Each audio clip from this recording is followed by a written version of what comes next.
लढाई आपली बापूचीच आहे एवढं लगा म्हटलं असता तरी मी निवडून गेलो. 15,000 मत असं गोंधळलं गे आहे बापू खरंच 3ला गेला तर हे भूत निवडून यायला नको म्हणून त्या बाबासाहेबांना मत देऊ वाटणे आपली. त्या कामाला लोकांनी विचार केला नाही. अनेक ठिकाणी मला ऐकायला मिळतं अशा चुकीचा कोणी जर गैरअर्थ कृपा करून हात जोडतो काढून घेऊ नका. तमाम सांगोला तालुक्यातल्या जनतेने आणि मतदाराने हा विकासाला स्वीकारलेला आहे म्हणून विकासाला 1,42,000 मत पडली. याच विकासातला निम्मा वाटा आपला तिकडे गेला म्हणून त्या गाड्याला 51,000 मत पडले. का पडते यातलेच आहे. या 5,500 कोटी विकासातलीच ही वाटणी झाली दुसरी कुठली वाटणी झाली नाही. शेतकरी कामगार पक्षाला या तालुक्यात 1.5 लाख मतदारांनी स्पष्टपणे नाकारले. आपला पराभव झाला एका बाजूला आम्ही जाहीररित्या मान्य करतोय. त्याच वेळी जे निवडून आले त्यांना सांगतो तुम्हाला आम्ही जनतेने नाकारलंय. तुम्ही 1/16 वर आहे एकूण मतदान तुमच्या विरोधातलं 1.5 लाखाच्या वर. आणि जर चुकून आम्ही दोघं एकत्र असतो तर निकाल काय झाला असता.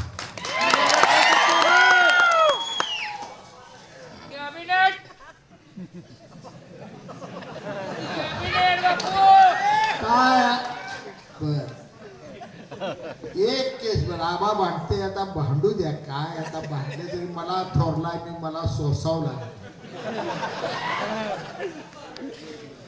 पण एक केस बर 5 वर्ष गुलामलेल्यापासून ते काल आबानं अर्ज भरे पडेल एका केसाएवढी मी चूक आबाविषयी केलेली किंवा आबाचा एक शब्द त्याने आठवून 5 वर्षात बघायचा. आठवून 8 दिवस मुदत दिली.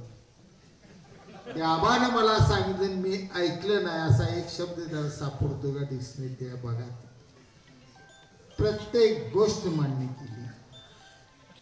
प्रत्येक गोष्टीचं काय असते जे लाड पूर्ण केलं. लहान आहे आपला आहे मदत केली. आपल्याला दिवस आले त्याच्यामुळे जाणीव ठेवली. मला जाणीव नव्हती अशा. पण येणाऱ्या निवडणुकीच्या गणितात माझं मन म्हणते कदाचित माझं चुकत बी असेल पण माझं मन म्हणत होतं बाबासाहेब विरोधी दीपक आबा लागल्यानंतर बाबासाहेब चांगला 60-70 हजारांना आल्याशिवाय राहत नाही. माझं मन मला म्हणत माझं चुकलं बी असेल. मी काय माझं बरोबरच आहे म्हणत. आता त्यांनी गोंधळ निर्माण केला की बापू 3 नंबरला गेला. ज्यांना राजकारण येतच नाही ज्यांना राजकारण कळत नाही त्यांनी सगळा असा गोंधळ या निवडणुकीत निर्माण केला. बापू 3ला आहे बापू 3ला आहे बापू कोणी म्हणाव त्याला काय जगच काय रे. मत सुद्धा अजून त्याला निर्माण झाला त्यानं सुद्धा म्हणाय तुमचा बापू 3 नंबरला. त्याचा घोटाळा तुमच्या तर देण्यात आला आहे. तुमच्याही लक्षात नाही आला. 10-15 हजार मत असं गोंधळलं गे आहे ना बापू खरंच 3ला गेला तर हे भूत निवडून यायला नको म्हणून त्या बाबासाहेबांना मत देऊ. 10-15 हजार मत अशी निघून गेली. ह्याच्यापेक्षा मग ती बरं आहे. त्यांना राजकारणात डॉपेच बी कळत नाही तर काय बोलावं काय नाही. बोलायचंच होतं त्यांना असं मत घ्यायचं म्हणायचं फाईट आमच्यातच बापूच्यातच आहे. ही म्हणाय कुणी अडवलं होतं. ते काय नाही लढाई आपली बापूचीच आहे एवढं लगा म्हटलं असता तरी मी निवडून गेलो. काय त्या सुटली जळकांड्यावनी रे देवा काय सांगू. 5 वर्ष सांभाळून अशी भुतावणी माझ्या अंगावची सुटली सगळी त्याला काय माफ नाही. त्यांना शका पक्षी इथे या तालुक्यात ही विसरूनच गेली. त्या उभाटाला वाटले एकच या तालुक्यात राजकारणात माणूस आहे ती शाजीबापू आहे. ती बाबासाहेब देशमुखला विसरली.